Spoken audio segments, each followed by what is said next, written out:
A graça e a paz do Senhor Jesus, aqui estamos mais uma vez para trazermos aí um resumo da nossa Escola Bíblica Dominical. Hoje nós vamos estudar os títulos de Jesus Cristo, é a nossa quinta lição de jovem, né?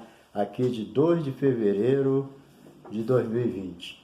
Fica aí conosco até o final, vai ser uma lição muito importante. Nós vamos estudar aqui sobre os títulos da pessoa do Senhor Jesus. Eu também quero aproveitar para te convidar para você dar o seu like aí. Se você não se inscreveu ainda, se inscreva, que à medida que você se inscreve, dá o seu like, você fortalece a gente aí para mais pessoas participar conosco. Seja bem-vindo, é muito bom ter você conosco aí. Deus te abençoe, tá? Bem, o título da nossa lição já diz, né? Os títulos de Jesus Cristo. Hoje nós vamos estudar isso. O nosso texto do dia diz: de toda língua confesse que Jesus Cristo é o Senhor, para a glória de Deus Pai. E também a síntese aqui, ela já traz uma ideia muito importante da nossa lição. O conhecimento claro e seguro de quem é o Senhor Jesus é através dos seus vários títulos, né? Então nós sabemos que cada título ele mostra um lado daquilo que Jesus veio fazer por nós e daquilo que ele é, na verdade. Então nós vamos estudar isso e esses vários títulos têm o poder de trazer à luz a solução para vários aspectos relevantes da pessoa de Jesus. Então vai ser muito importante, fica conosco aí até o final. Bem, os títulos de Jesus Cristo, nós vamos ver aqui a introdução, nós vamos estudar sobre esses títulos que falam sobre a pessoa de Jesus. Então, conhecer e entender quem é o Senhor Jesus, através dos seus vários títulos, né, nos traz o que? A luz, a solução de vários aspectos importantes da pessoa do Salvador. Então, esses títulos, ele nos ajuda a compreender melhor a totalidade da pessoa e obra do Salvador. Nós vamos estudar, primeiramente, um título que Jesus, pessoalmente, ele gostava de usar muito, né, que é o Filho do Homem. Jesus sempre gostou de usar esse título e eu acredito que alguns no lugar dele não iam aceitar muito usar esse título, não. E nós vamos saber por quê, tá? Bem, número 1 aqui, o Filho do Homem. O uso e a origem do conceito Filho do Homem no Antigo Testamento. Bem, primeiramente, essa expressão, você já deve ter lido bastante isso no Velho Testamento. Essa expressão Filho do Homem no hebraico é Ben Adon, ou seja, literalmente, Filho do Homem significa filho de Adão, filho da humanidade, né? Filho do Homem. É utilizado comumente, era comum, né, usar esse nome no judaísmo, no idioma hebraico, né, quer denotar o quê? Ser humano, uma pessoa humana. E veja bem, Jesus, como Filho de Deus divino, ele gostava muito de usar esse título, o Filho do Homem. Ele não tinha problema de mostrar a sua origem divina também, né? Então, esta expressão, Filho do Homem, ela está muito presente no Antigo Testamento, aproximadamente quase 100 versículos. E desses 100 versículos, 90% dos casos está no livro do profeta Ezequiel, sempre se referindo diretamente ao profeta Ezequiel. Então, toda vez que no livro do profeta Ezequiel, Deus usa essa palavra, Filho do Homem, ele está se referindo diretamente à pessoa do profeta Ezequiel, certo? Filho do Homem significa um ser humano de verdade. A princípio é isso, tá? Então, Filho do Homem era uma expressão muito usada no Velho Testamento, principalmente no livro de Ezequiel, falando da humanidade dele. E Jesus gostava de usar esse título. Mas vamos ver a diferença aqui, né? Bem, a referenciação de Jesus. Jesus se referia a si mesmo como Filho do Homem, entendeu? Então, esse título, ele aparece mais de 80 vezes no Novo Testamento. mais especificamente nos 3 evangelhos, que usa mais essa palavra, porque está se tratando de Jesus se referindo a si mesmo, entendeu? Então, nos evangelhos sinóticos, você vai encontrar muito essa palavra, filho do homem. Aqui o autor traz aproximadamente 80 vezes no Novo Testamento, mais especificamente nos evangelhos, certo? Então, Jesus aqui usa esse termo se referindo a si mesmo, ok? Se referindo à sua humanidade, mostrando que a sua vocação espiritual, porque ele veio para morrer pelos nossos pecados. Ele assumiu uma forma, espontaneamente, uma forma humana, de livre e espontânea vontade. Então ele não tinha esse problema, né, de vaidade, de não se apresentar como filho do homem. Ele sempre procurou deixar isso bem claro, a sua humanidade, o seu lado humano. Ele nunca deixou isso de lado. Inclusive, ele falava sempre que ele ia sofrer, que ele ia morrer. Jesus nunca escondeu que ele tinha cansaço. Jesus nunca escondeu que tinha fome. Nada disso. Ele sempre procurou mostrar o seu lado humano, porque ele assumiu uma forma humana, embora fosse divino, né? Esse é o grande mistério da piedade que Paulo falou. Então, é uma possível indicação de que Jesus também, talvez, quisesse trazer à memória do povo aquilo que Deus disse lá em Gênesis 3,15, né? Que da semente da mulher nasceria um que pisaria a cabeça da serpente. Então, com certeza, essa semente da mulher foi Jesus, o único que teve capacidade de pisar na cabeça da serpente, na cabeça onde está o comando. Foi o único que tirou o comando de Satanás sobre a vida das pessoas que aceitam a Jesus como Salvador. Abriu-se a porta da oportunidade ali, né? Então, esse título aí Jesus gostava de usar. E isso aí mostra também o que? Jesus não tinha arrogância, né? Porque sendo divino, ele poderia nem mencionar o seu lado humano, né? Ele poderia só tratar da essência divina e dos seus títulos superior, e ele usaria esse título. Hoje eu acredito que muitos, né? Existe muitos que, se ele pudesse, ele esconderia o seu lado humano. Tem pessoas, tem pregadores, pastores, que está numa vaidade tão grande que, se ele pudesse, ele esconderia o seu lado humano, esconderia suas fraquezas. Ele poderia mostrar para o povo que não tem fraqueza, que ele é forte. Inclusive, tem até pastores que aconselham, eu já fui aconselhado a não falar que você tem enfermidade, que você sofreu alguma doença, pedir oração a alguém em público, que isso aí pega mal para um pastor. Quer dizer, isso aí é um modo de quê? Isso é uma arrogância, isso é uma vaidade da pessoa querer esconder o seu lado humano. Porque quem cura é Jesus, quem salva é Jesus, quem liberta é Jesus, nós somos apenas os instrumentos. Se Jesus sair da nossa vida, ninguém é curado, ninguém é liberto, ninguém é salvo, ninguém é batizado com o Espírito Santo. Não acontece mudança nenhuma na vida da gente. Quem salva é Jesus, que morreu na cruz por nós. E o Espírito Santo é que convence o homem do pecado, da justiça e do juízo. Nem nós convencemos ninguém. Jesus mandou foi a gente pregar, não foi convencer. Então não adianta, a gente não vai ficar apresentando só o lado negativo.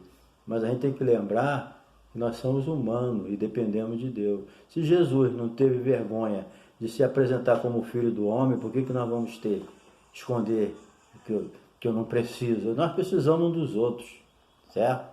Bem, Jesus não tinha essa arrogância, Jesus não tinha essa vaidade, certo? Ninguém queria título desse, mas Jesus aceitou ele. Eu sou o filho do homem, acabou.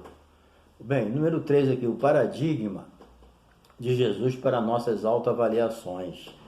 Bem, Jesus é o ponto de referência e exemplo para nos avaliarmos, certo? Autoavaliarmos, né? Jesus, ele não se incomodava, né, em ser reconhecido a partir da sua humanidade. Ele não tinha nenhuma vaidade nesse sentido, de ser reconhecido a partir da sua humanidade. É assim que a gente tem que ser. Nós temos que ter caráter. mas nós temos que ser reconhecidos a partir da nossa humanidade. O que quer dizer ser reconhecido a partir da nossa humanidade? Que quanto mais humano você se acha, mais dependente de Deus você se torna. Por que Jesus foi um homem perfeito? Porque ele dependeu do Pai de uma forma perfeita. Ele falou, eu de mim mesmo nada posso fazer, só faço aquilo que o Pai faz. Acabou. Ele de si mesmo não fazia nada. Então é isso que nós temos que entender, né? E quanto mais humano nós somos, mais dependente de Deus nós somos. Por quê? Porque reconhecemos as nossas fraquezas. Se você começar a se achar divino, você já errou algo, certo? Então, nós temos que aceitar as implicações ou as limitações da humanidade, entendeu? Então, partindo dessa atitude de Jesus, nós devemos rejeitar qualquer tipo de endeusamento, divinização da humanidade, entendeu? Tem pessoas que ele se acha Deus, entendeu? Ele se sente assim. São modelos falsos. Estão fazendo falsos discípulos igual a eles, entendeu? O cristianismo não é isso. O cristianismo é dependência completa de Deus. Quanto mais perto de Deus, mais humanos nós nos tornamos. No sentido ético, no sentido de dependência. Tem pessoas que ele acha que não precisa de Deus. Problema dele. Né? Mas nós sabemos que dependemos. Quanto mais humano, mais dependente de Deus. Nós reconhecemos que um antídoto, né, contra a vaidade, o endeusamento, é a nossa humildade, reconhecendo a nossa humanidade. Entendeu? Então, esse título, Jesus nunca recusou ele e aceitou. Agora vamos para o segundo aqui. Outro título, Filho de Davi. A realeza de Jesus. Vamos ver aqui. Esse título, ele refere diretamente à realeza de Jesus. Por quê? Vamos lá. Os judeus, né, eles, quando ouviam falar Filho de Davi, eles já entendiam o que estava se tratando, né? Então, nós vemos aqui os judeus, eles tinham conhecimento da promessa de Deus, que ele ia levantar um reino eterno através da família de Davi, a tribo de Judá, mas por intermédio da tribo de Judá, mas através da família de Davi. Então, esse descendência de Davi, e ele ia levantar um reino eterno.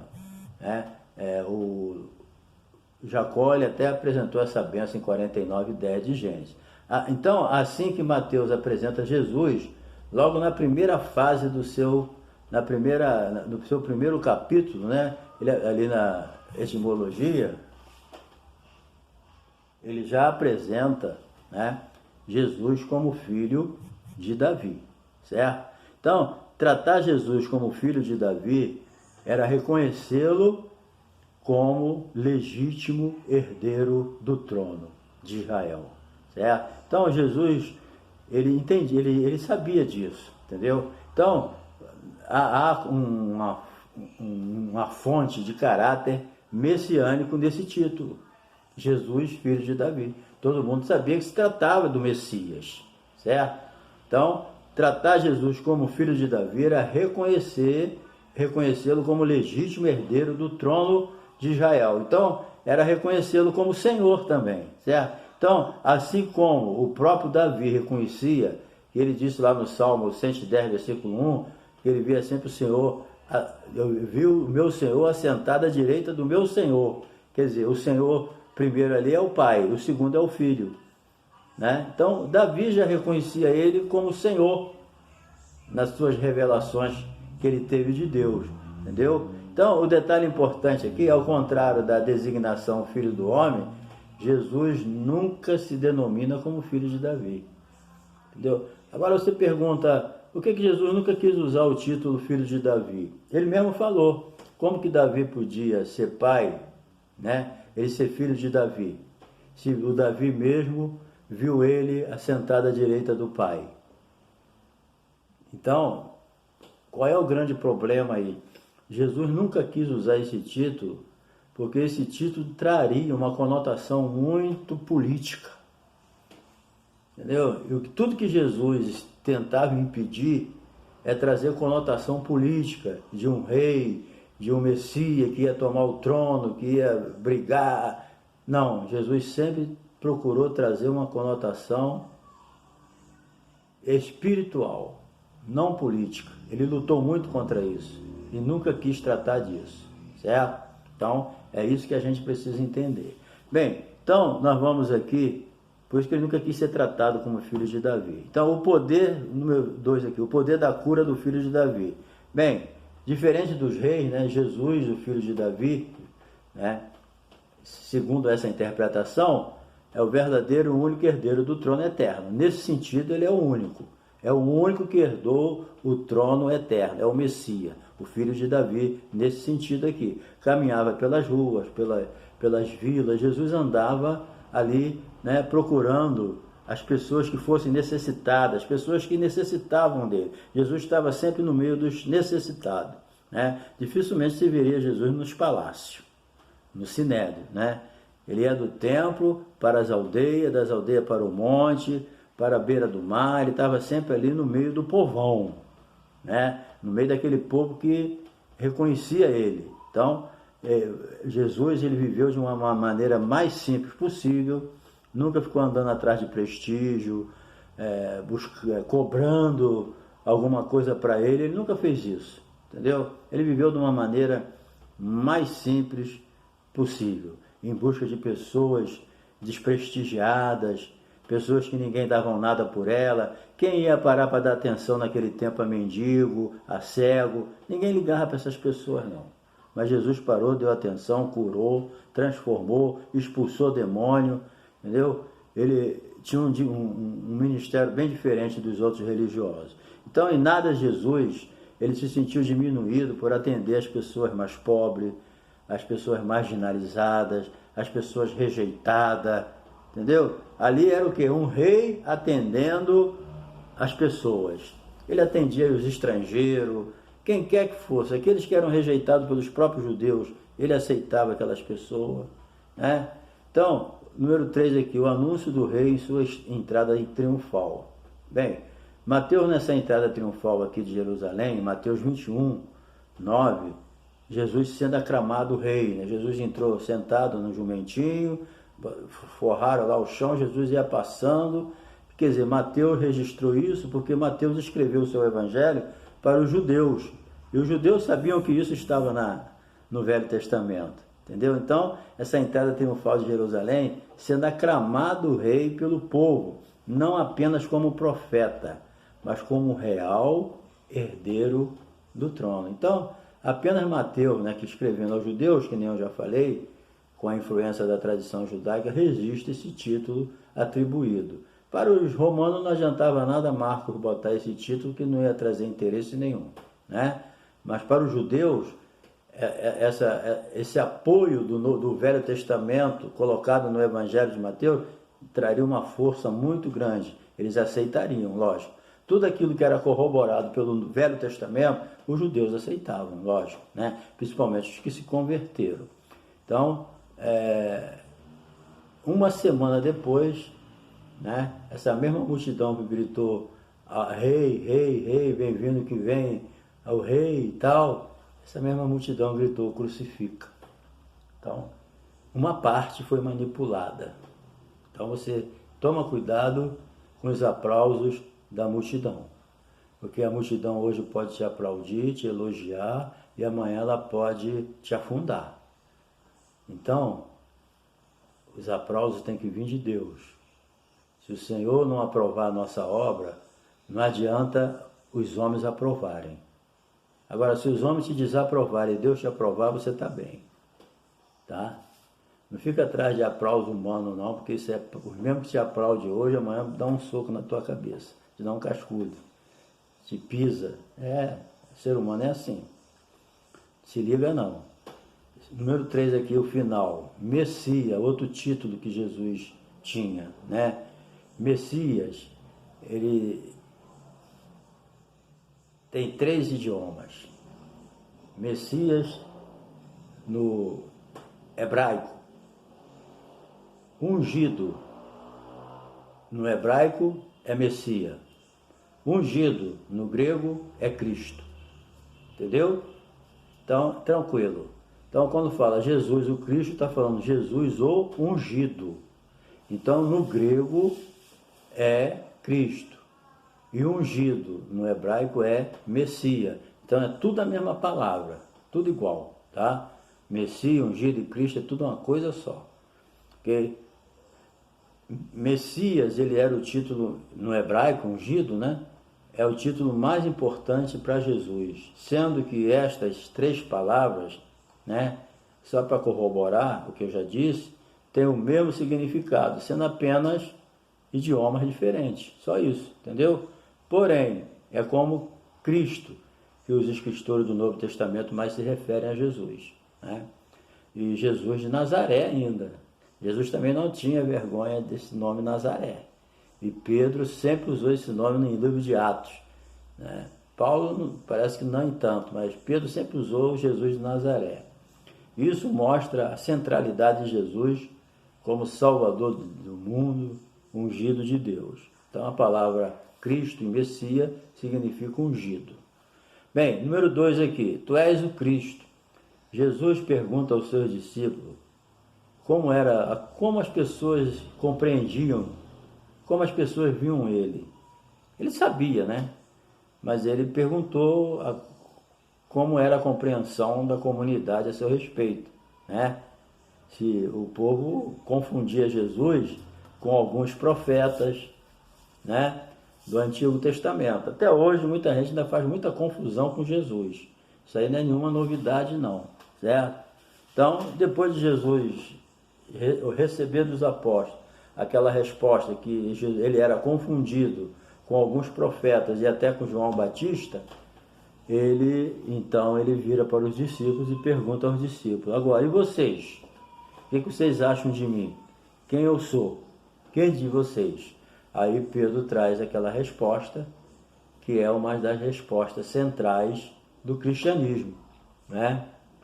Pedro diz: tu és o Cristo, o Filho de Deus. Essa resposta de Pedro, ela foi tão categórica, ela foi tão expressiva, né, que Jesus mesmo falou: Pedro, uma resposta dessa não poderia ser fruto da sua mente humana. Isso é uma resposta, é o resultado de uma revelação divina. Tu teve agora uma revelação do Pai. Foi meu Pai que te revelou. Isso não é carne, isso não é sangue, é meu Pai que te revelou. Eu sou o Cristo, o Filho do Deus vivo. No Novo Testamento, quando Jesus falava que era Filho de Deus, os discípulos entendiam que ele estava dizendo que ele era igual a Deus. Então, na Bíblia, dizer que é Filho de Deus significa que você é igual a Deus em relação a Jesus. Então, repetindo, toda vez que Jesus falava que ele era Filho de Deus, os judeus entendiam que ele estava dizendo que ele era igual ao Pai, tinha a mesma natureza. Os judeus entendiam isso, e era justamente isso que Jesus estava querendo dizer. Agora, lógico que é diferente, nós somos diferentes de Jesus, né? A nossa relação de filho de Deus, nós fomos adotados, né, como filhos de Deus e se tornamos filho legítimo pela adoção. Agora, Jesus não, ele é filho de Deus por natureza, é diferente da gente. Por isso que ele falou: vosso Deus, meu Deus e vosso Deus, meu Pai e vosso Pai. Há uma diferença aí, tá? Muito bem. Então, essa resposta de Pedro veio do céu, está em Mateus 16, 17. Então, quem é Jesus para nós hoje? Uma boa pergunta, né? Quem é Jesus para você, meu professor? Quem é Jesus para você, meu jovem? Quem é você que está me assistindo? Quem é Jesus para você? Bem, somos igual à multidão que só andava atrás de Jesus por causa da bênção, por causa dos milagres. Jesus mesmo falou: vocês estão atrás de mim por causa do pão que perece, não é por causa da salvação, não. Então tem pessoas que eles estão com Jesus por causa da bênção, não por causa da pessoa de Jesus.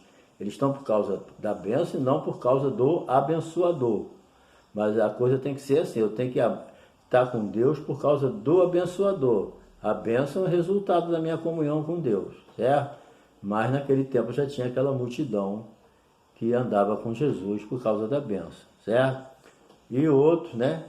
Ouve que Jesus é um profeta, operador de milagre, outros estão atrás de Jesus para ser curado. Existem pessoas que eles são mal agradecidos, eles são curados, depois não volta mais, não quer mais saber de Deus. Quantas pessoas se humilharam, choraram, igual os 10 leprosos, depois ficaram curados, sumiram, só um que veio agradecer. Existe muita gente hoje assim, que Jesus para ele é um mero curador, Jesus para ele é um mero operador de milagre. Me curou, tchau. Depois vai sofrer as consequências. O leproso que voltou para agradecer, ele foi curado do corpo e da alma também. Os que foram curados do corpo e não voltaram, só foram curados do corpo. Não receberam a salvação.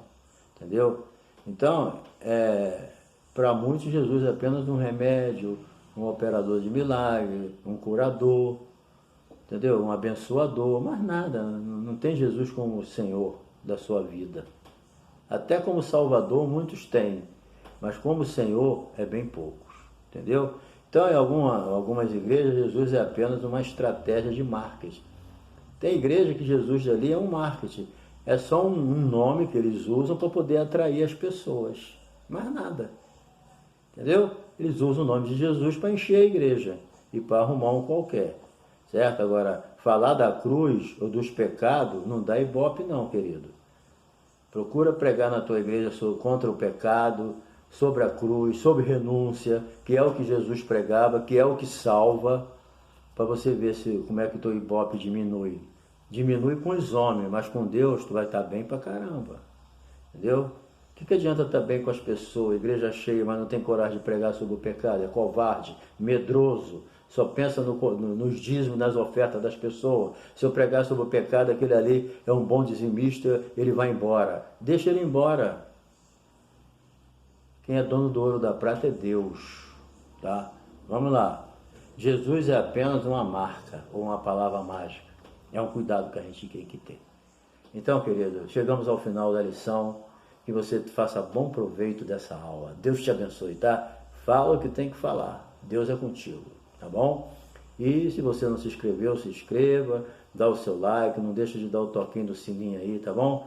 Para você receber novos vídeos. Fica conosco, eu estou muito satisfeito de você estar aí me assistindo, tá bom? Um abraço e até o próximo vídeo. Deus te abençoe, tá? Compartilhe também, arrume outras pessoas para se inscrever aí, tá bom? Um abração.